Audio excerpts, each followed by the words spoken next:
I love it. Good evening. Welcome to Ghost Tales. I'm your host, Ashley Knight. With us today again is Steve Pasek.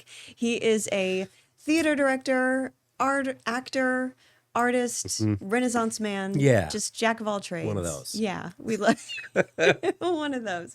We love having you here with us. It's great to be here. It's so fun to have you here. And of course, you are fresh off directing Sherlock Carroll and helping to do the choreography for Merry Little Christmas Carol. And coming up, And coming up, you're going to be in Wait Until Dark, Wait Until Dark. Yes, that will start running the end of January. end of January. Yeah, so coming up.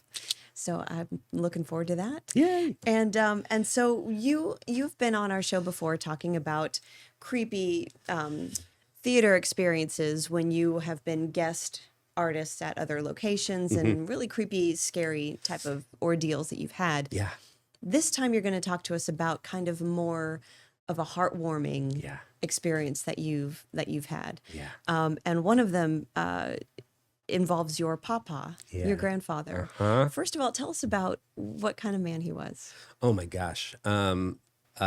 Italian. He was Because we the can't tell by looking at you. he was the Italian patriarch of our family. When I was little, my parents divorced when I was 3, so I never remember us living together as a family. So my pop-up kind of became my father figure because I would see him more than I would see my real dad because I would only see him on weekends. Okay. So yeah, he kind of was a second father for me. We were very, very close. He used to work at the Goodyear tire factory in Philadelphia. And before that, he was in the Army. He was a cook. And so the thing with my family is he taught my mom and all my aunts and uncles how to cook, but how to cook for an army. So if you ever come wow. to a Pasek or a DePinto family gathering, there is way too much food. Like, and everybody says, "Oh, there's plenty of food." No, there's way too much food. Like it could feed a whole battalion. So yeah, he was the chef, and he taught me how to make pizzas and pasta and all of the Italian foods. Neat. Now, is he your mom's father? My mom's father. Okay. Yeah. So what was your favorite dish of his? Well, this is so weird, but he used to eat these canned mushrooms or jarred mushrooms out of a glass jar, like marinated mushrooms. Oh. And I just remember doing that with him as a kid, and we would have tea. Tea and mushrooms. So weird. Tea and mushrooms. But That should be your autobiography. But I Tea and remember, mushrooms. maybe that is. Yeah, I'll make a note of that when I go back and rewatch this. But I remember that specifically. And then there was a period of time after he passed away that I couldn't eat mushrooms. Maybe because it just brought too many memories back, or maybe I had eaten so many, I had eaten myself out of liking them. Yeah. But now I love mushrooms again. Yeah.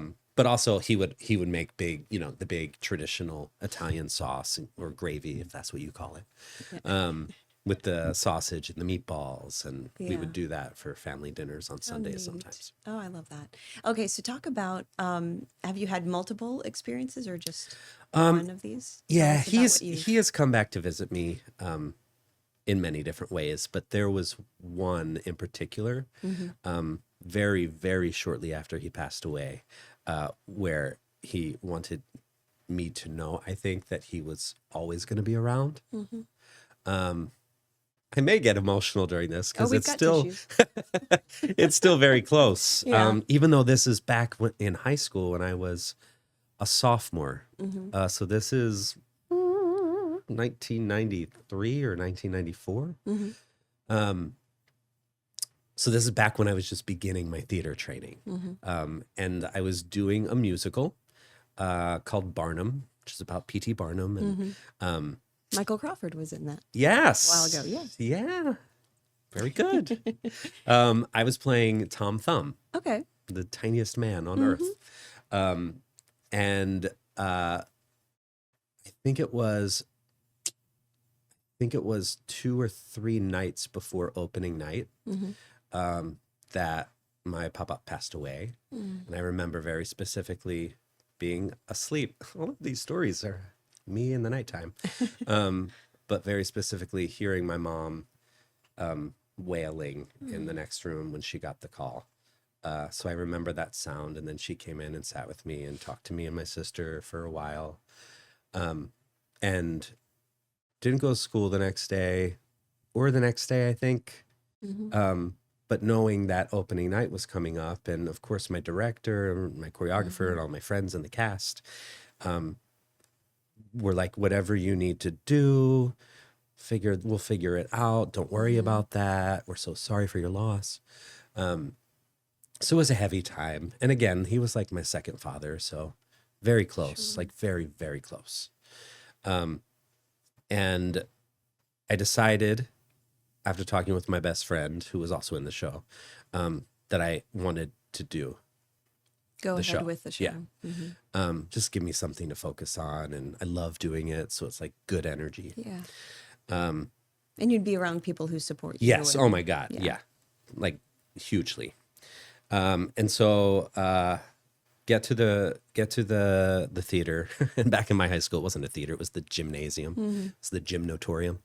And so I got there for the show. Backstage getting ready. You know, in high school you always do too much makeup because it's just fun.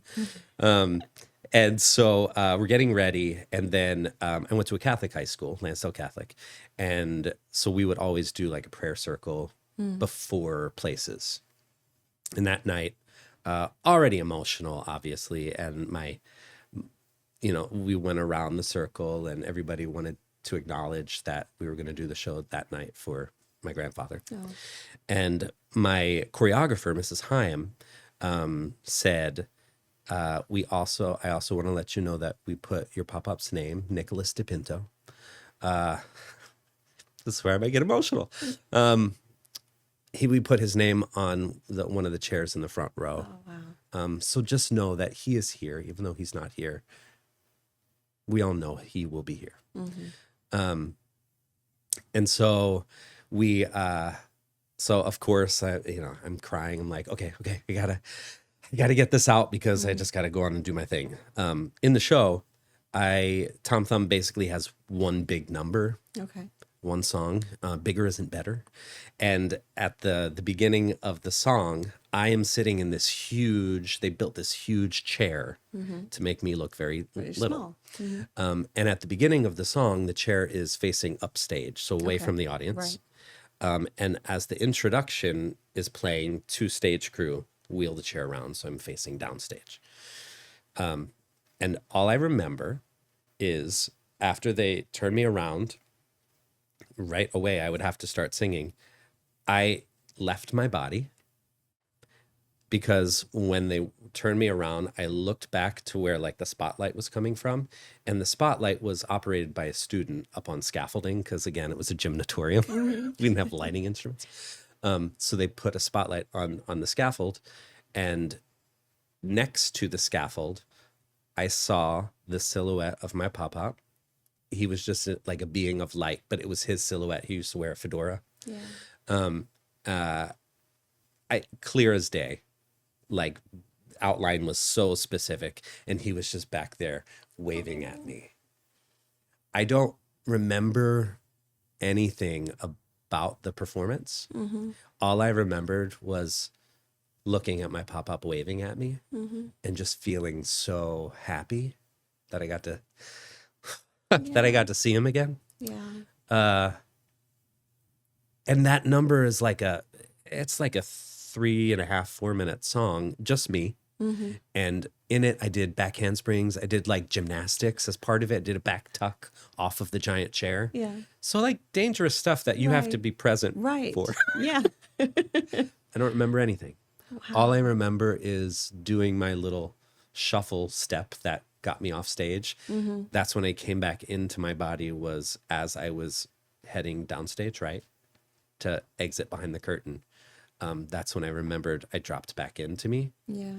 So I have no recollection of what Wow. happened then. All I That's remember is that incredible. my pop-up was back there Wow. waving at me. And this was just a couple of days after he had passed away. Yeah.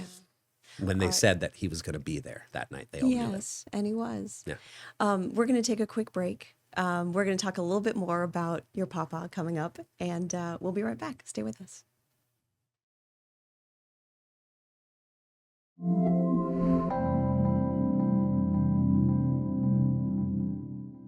All right, welcome back to Ghost Tales. With us today is Steve Pasek. He is joining us talking about, he's just filling this room with warmth and light today, talking about these heartwarming experiences that you've had. You just talked to us about your papa, who passed when you were in high school, just before you did a production of Barnum. That's right. And you said you were doing your number and suddenly you just kind of had this out of body experience and you saw him on the scaffolding Just behind. waving. Just waving. A silhouette of light, just a being of light. Just letting you know that I'm He here. was there. I'm here. Yep. You got this. Yep. Yeah, I'm here. Yeah. Yep. How special. And so you said that you didn't remember anything about the actual number Nope. until you were moving off stage. Yep. And And like a complete out of body experience. Like yeah. For the entire number. for the entire number. Yeah, which is about what you said, 3-4 minutes long. With acrobatics and dangerous things. Yeah. That you need full presence of mind. But Yeah. Pop-Up was definitely making sure that it was fine. Yeah. I Did you knew it. tell anybody after? Oh, everybody. Yeah. Because also I was like, I don't know what I just did on stage. So I needed to say, Confirmation. just in case Did I I do messed okay? anything up, or Yeah. I was like, I don't know what I just did because I just saw my pop-up. Yeah. And of course, everybody was crying afterward. And yeah, telling my whole family, and because, my mom and my stepdad and my sister were all there that show Yeah. too. That's neat. And probably other relatives were there too. I don't really remember the specifics. Yeah. Well, you didn't break any bones. I didn't. I'm guessing. They said it was great. Oh, good. Everybody said I did a great job. Oh, good. Yeah. So it went off without a hitch. Yeah. All right. And we're talking also about you had a dog named Amos. Amos. How old were you when you had Amos? So Amos, I got when I was about 29. And he lived to be just about 15, almost to his 15th birthday. Yeah. Yeah. What did he die of? Just old age or? Yeah, just old age. He was a black lab, and I already knew. Like, people were like, like, if you get 12 good years, like that's good. So I already knew I was kind of on borrowed time when we got to almost 15. Yeah.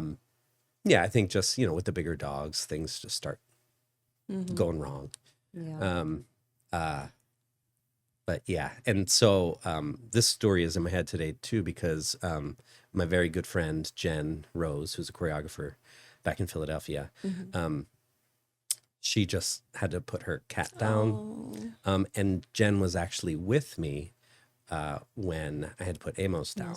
Yeah. And so all of these stories came flooding back to me yesterday. It was as I was talking to her on the phone about the loss of her grandmom. That's what her cat was called, really? Grandmom.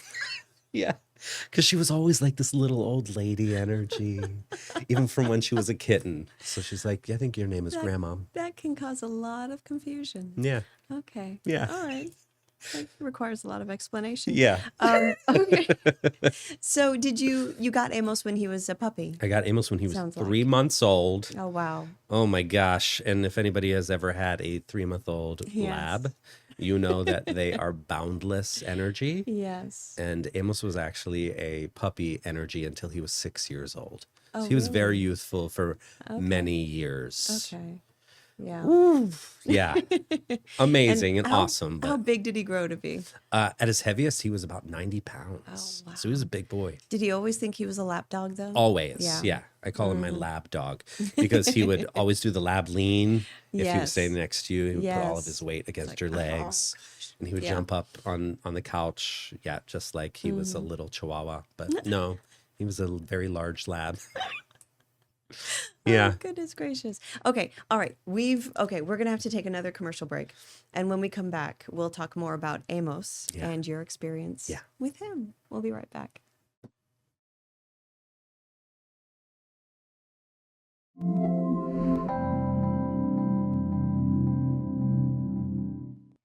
We are back and here with Ghost Tales, here with Steve Pasek, talking about these heartwarming experiences that you've had, first with your papa, and now we're going to learn about your experience with Amos, who is your Amos. black lab Uh-huh. that lived to be 15? Yep. 15 years old. Yep. How long after he died did you have this experience? About a week. A week. Okay. Yeah. Not too long. Not too long. Yeah. So I was out of town again.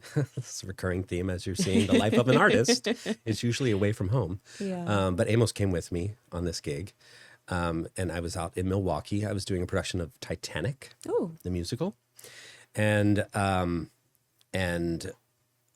yeah, just a lot of things all happened all very fast and all at once, as often is the case with dogs. It's kind of, they ignore until Decline. they can't Right. anymore because they want to be there for you. Right. And so that day that came, we knew it had to be done. I didn't have a vet out there because I was away from home, but I found this amazing clinic with this really like angelic veterinarian who just was such a calming, good energy. And so the day that we had to put Amos down, my friend Jen was choreographing the show. So she was out there with me. And she was kind of like Amos's second mom. We used to live together in Philly for a while. So she and Amos were very close. Yeah.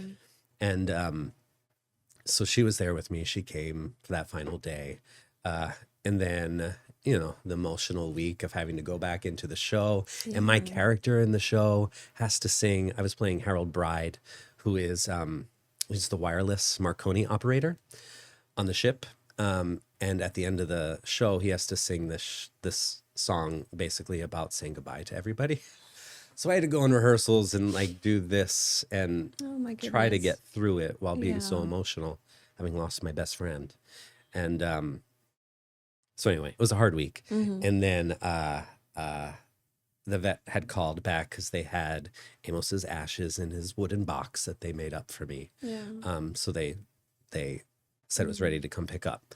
And so Jen and I went back out to that clinic.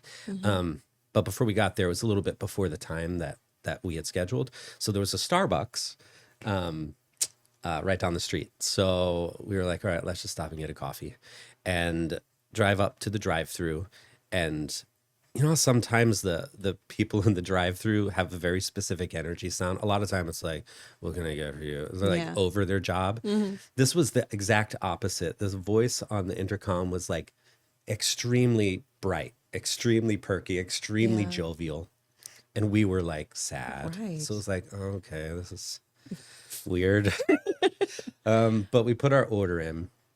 We drive up to the window to pick it up.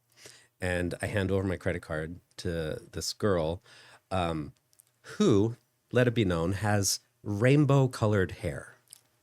Okay. And when animals pass away, you say that they cross over the The Rainbow Bridge. Yeah. Rainbow, like, and not just like an ombre, like rainbow, Roy G. Biv, all the way up her Yeah. hair in segments. I was like, I just looked to Jen in the passenger seat and I was like, she has rainbow hair? She was like, yeah, she has rainbow hair. And we both knew that was a sign. Yeah. And so she hands me back my credit card, and her rainbow hair had kind of adjusted, and I saw she had a tattoo on her neck. Can you guess what the tattoo was of? A dog? A black lab. Oh my goodness. Oh my goodness. So I was like, I'm sorry, is that a tattoo of a black lab on your neck?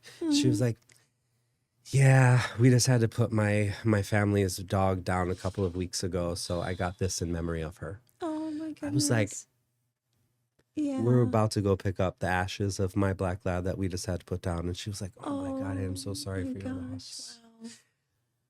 But like, that doesn't happen. Right. That's a lot of things all coming together that just normally, separately Would be would be weird. But all at the same time, as we Yeah. were just about to go get Yeah. Amos and bring him back with us, Yeah. his his spirit anyway, Yeah. a reminder of his spirit. Yeah. And so, yeah, just Jen and I in that moment were just like, that's unbelievable. Mm-hmm. It's truly unbelievable. Yeah. Um, Just everything came together for her to be on that shift at that time, going through the drive-through. And correct. yeah, Yeah. that's So many synchronicities just have to line up yeah. for that to happen. Yeah. And so for me, and I have a lot of those kinds of things. Like little reminders, little Yeah, and not just from Pop Up or from Amos, but I lost a very important person in my life, which is the reason Amos came into my life. Oh. I lost the first love of my life. His name was Jorge Maldonado, Oh yeah. and he passed away when he was almost 30 years old. We were together for 5 years, and he and I had planned to get a dog together. So we just moved in together and we're excited for this next chapter. And then he was here one day and gone the next. Like one minute here, like you hear about athletes just collapsing on the field. It was one of those things. It was this heart defect that was unknown. So the healthiest of anyone that I knew. So it was a strange period. But his brother, Jairo, he when he came up for all the memorial services in New York City a month later, basically, he surprised me with Amos. He brought up this little black lab puppy.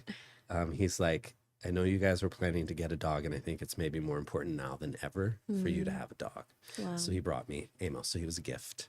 And Amos, the name in the Spanish conjugations, amos is the we conjugation Oh, okay. of verbs. So it meant we or us Yeah. together still.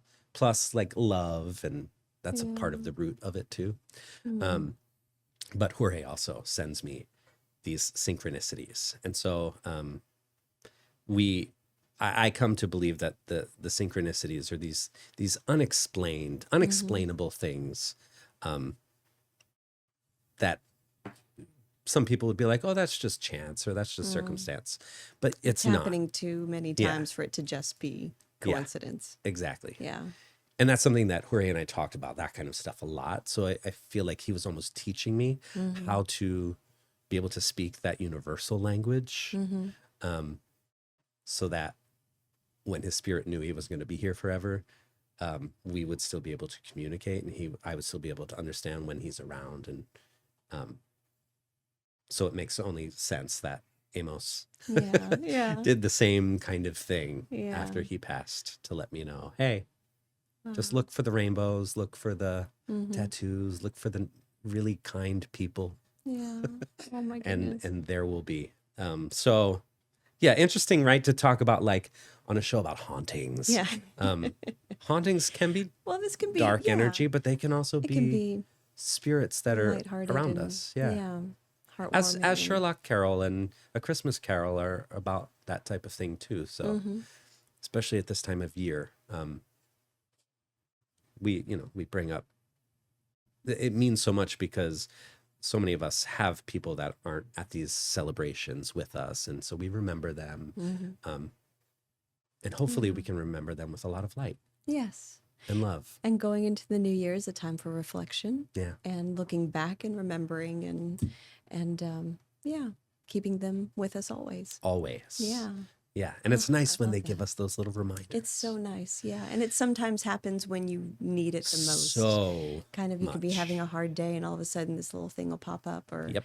yeah, it's Yep. so nice. Yep. Oh gosh. Well, thank you so much, Steve. So much for sharing that all with us, and so beautiful stories with us this episode. For sure. So yes, that's all the time we have for Ghost Tales, and have a wonderful. I know we're kind of quite into the new year now, so have a wonderful new year if you're still celebrating, and we'll see you next time on Ghost Tales.